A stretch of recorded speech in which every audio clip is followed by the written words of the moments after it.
Boa noite. Olá, boa noite. O Ministério da Saúde fecha parceria com a Universidade de Oxford para desenvolver e produzir vacina contra a Covid-19. Chuva acima da média provoca alagamentos e deslizamentos na região metropolitana de São Paulo. E você vai ver também. O comércio de rua do Rio de Janeiro volta a funcionar depois de quase 100 dias fechado. Prefeitura de São Paulo autoriza a abertura parcial dos clubes sociais da cidade.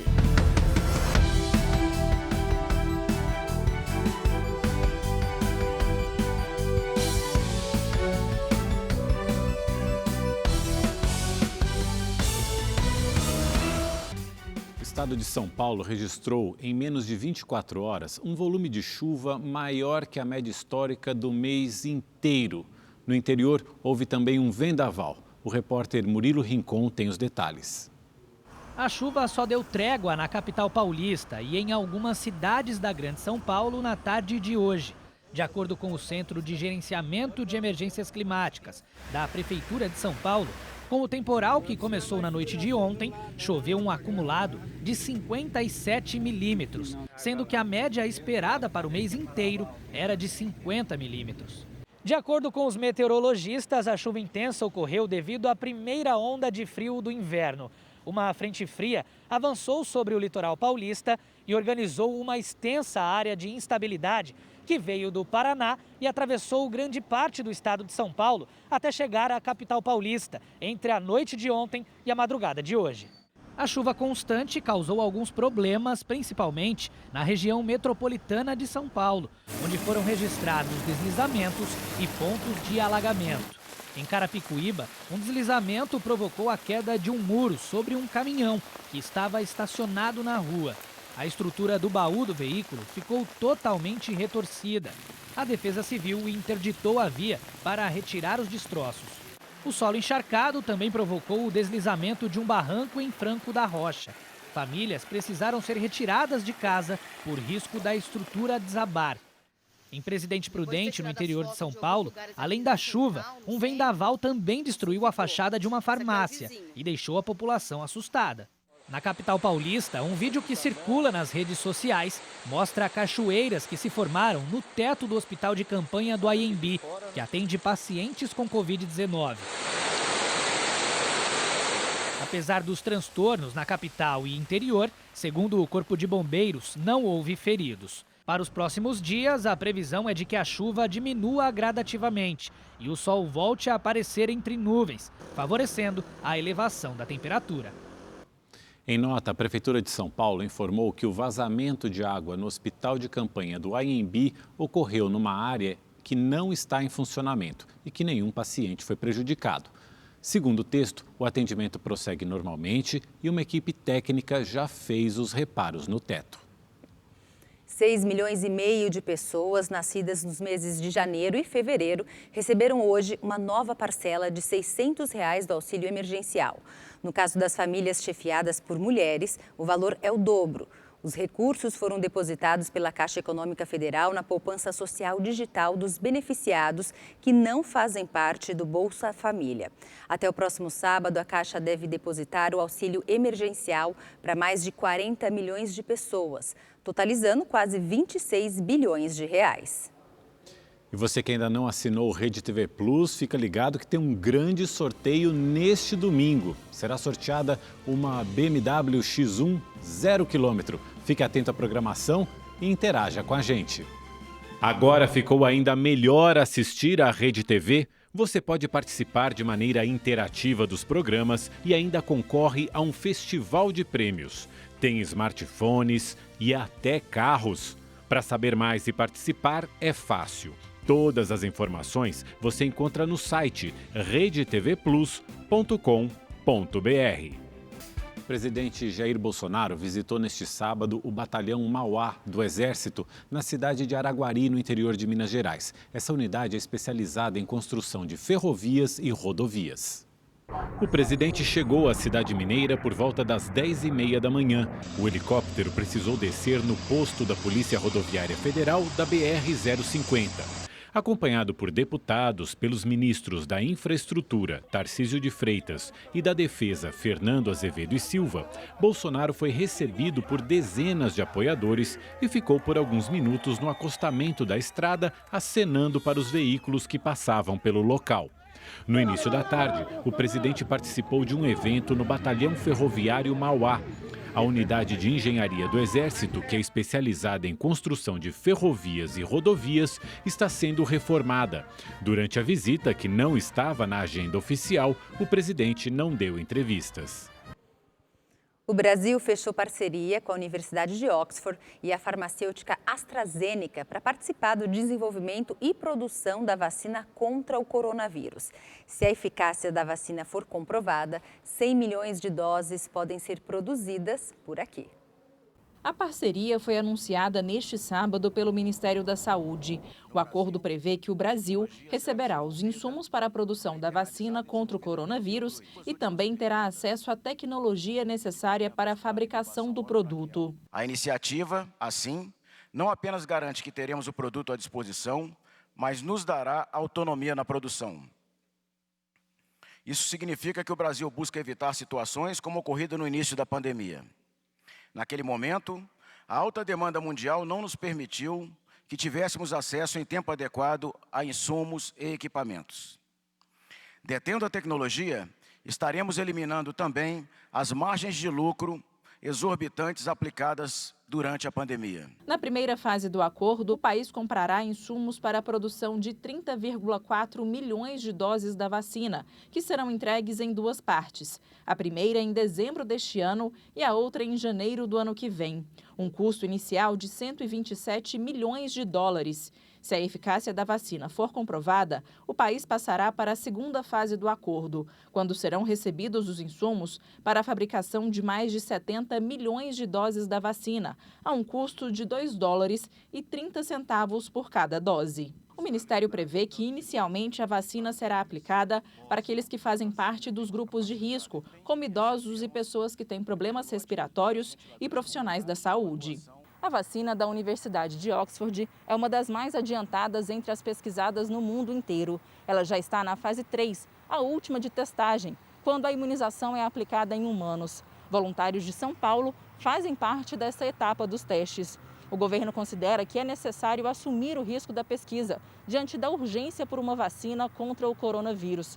E avalia que, mesmo que ela não seja eficaz, o acordo é válido, já que a tecnologia e os insumos podem ser utilizados na produção de outras vacinas. Teremos o avanço tecnológico, teremos a melhoria do nosso parque industrial tecnológico, porque isso estar nesta entrega, estar associado a essa questão, fica muito claro o compromisso que nós temos, que esse ministério, que este governo possui em salvar vidas, em preservar vidas.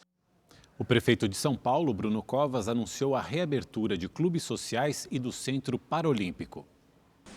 O anúncio foi feito na manhã deste sábado em uma reunião com representantes do setor para estabelecer os protocolos que deverão ser adotados pelos clubes sociais. A reabertura está permitida já a partir desta segunda-feira, mas somente as áreas comuns e ao ar livre poderão funcionar. O protocolo define que nas dependências dos clubes, os sócios e colaboradores serão obrigados a usar máscaras. Já os idosos e pessoas com doenças crônicas serão orientados a permanecer em isolamento social. Apesar da autorização para a reabertura dos clubes sociais, as atividades físicas e em grupos continuam proibidas, mesmo em áreas abertas, assim como as academias, que deverão seguir fechadas até que a capital paulista chegue à fase 4 verde do Plano São Paulo. Nós temos, por exemplo, o setor dos clubes, com suas áreas comuns, áreas privadas, já poderiam estar reabertas. Em nenhum momento há qualquer proibição em relação a isso. Não é atividade comercial, não é serviço que é prestado, mas mesmo assim preferiram vir discutir com a prefeitura de que forma fazer isso, fazer combinado com o poder público. E agora, a partir do momento que a gente puder reabrir restaurante, também vão poder reabrir restaurante. E lá na fase 4, quando reabrir atividade esportiva, também vão poder reabrir a atividade esportiva. Vão permanecer fechadas aos frequentadores dos clubes as áreas infantis, de atividades coletivas, culturais, quadras poliesportivas, piscinas e academias. Restaurantes e bares devem voltar a funcionar a partir do dia 6 de julho. Já o Centro Paralímpico reabre para treinos individuais no dia 1º de julho. E após mais de 100 dias com as portas fechadas, o comércio de rua reabriu hoje no Rio de Janeiro. A liberação, que estava prevista para o início de julho, foi antecipada pelo prefeito Marcelo Crivella. A liberação das lojas de rua estava prevista somente para a terceira fase da reabertura gradual da cidade. Mas hoje os estabelecimentos já puderam voltar a funcionar.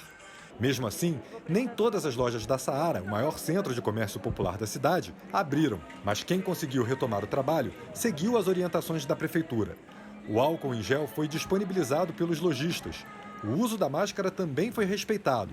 E não havia aglomeração nos estabelecimentos. Já passamos mais de 100 dias fechados, com dívidas acumuladas, aluguéis, impostos para pagar. Então, mas de qualquer forma, o comerciante da Saara, ele se preparou para o dia de hoje. Os salões de beleza e barbearias de rua também tiveram autorização para abrir as portas. Um alívio para a Adriana, que havia acabado de inaugurar um estabelecimento na zona sul do Rio e pouco depois teve que interromper as atividades. A gente já tinha preparado toda a desinfecção do ambiente, o treinamento com a equipe, como usar os EPIs, como criar um método diferenciado de atendimento e estamos aqui preparados para atender a clientela. Já teve gente ligando ontem para possíveis agendamentos. Segundo o prefeito Marcelo Crivella, a decisão de antecipar a reabertura teve o aval da equipe técnica que monitora a pandemia na cidade e a da vigilância sanitária. Nesta fase, os salões e as lojas ainda vão funcionar com apenas 1/3 da capacidade. E o comércio de rua terá um horário diferente dos shoppings. O comércio abre na cidade toda, às 11 horas da manhã, para não coincidir com o horário dos shoppings ao meio-dia. E o retorno também eles fecham às 5 da tarde, porque os shoppings fecham às 8, de tal maneira que os transportes públicos não deverão ter aglomerações. Todo o processo está sendo acompanhado pela vigilância sanitária, que fiscaliza o cumprimento das regras de ouro. Nós estamos com várias equipes, vários comboios no final de semana, fiscalizando essas atividades. No caso das lojas, 1/3 da capacidade, cumprir as regras de afastamento, disponibilizar o álcool gel, ter sempre os dispositivos de lavagem das mãos nos banheiros, manter as portas abertas, o ar arejado, evitar só o uso do ar-condicionado. E os Jogos no Rio de Janeiro vão voltar a ter público a partir do dia 10 de julho. O decreto municipal, publicado hoje, determina limite de 1/3 da capacidade de torcedores nos estádios e as vendas de ingressos serão somente online. O público também terá de manter um distanciamento de 4 metros quadrados. O Ministério da Saúde informou no início da noite que o Brasil superou a marca de 700 mil recuperados da Covid-19. Outras 540 mil pessoas seguem em acompanhamento e o número de mortes é de 57 mil. E o Ministério da Saúde informou hoje que a primeira morte causada pelo novo coronavírus no Brasil aconteceu no dia 12 de março. A vítima é uma paciente de 57 anos que morreu em um hospital municipal da Zona Leste de São Paulo.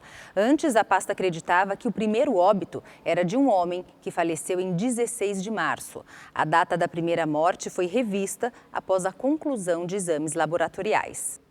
Uma empresa de cosméticos demitiu a executiva que submeteu uma idosa a trabalho semelhante à escravidão.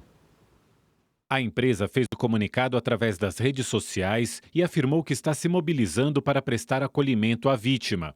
A executiva, de 29 anos, foi acusada pelo Ministério Público de manter uma funcionária idosa em situação semelhante ao trabalho escravo em sua casa em um bairro nobre da Zona Oeste da capital paulista.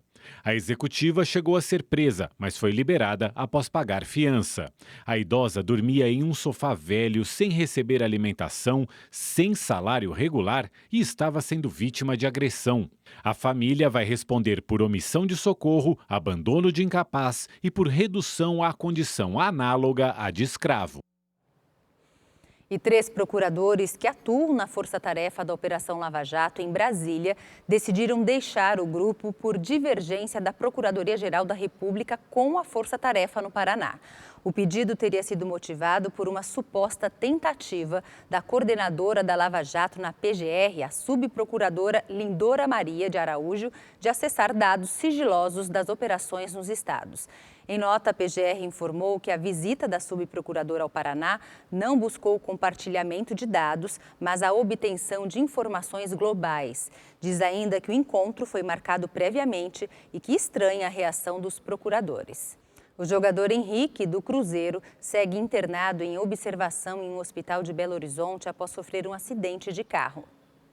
Henrique vai passar 48 horas em observação no pronto-socorro deste hospital particular de Belo Horizonte. De acordo com a assessoria do clube, o volante de 35 anos já passou por exames que não indicaram lesões ortopédicas ou neurológicas. O jogador sofreu um grave acidente de carro na noite de ontem em uma estrada que fica dentro do Parque do Rola Mola, na Grande BH.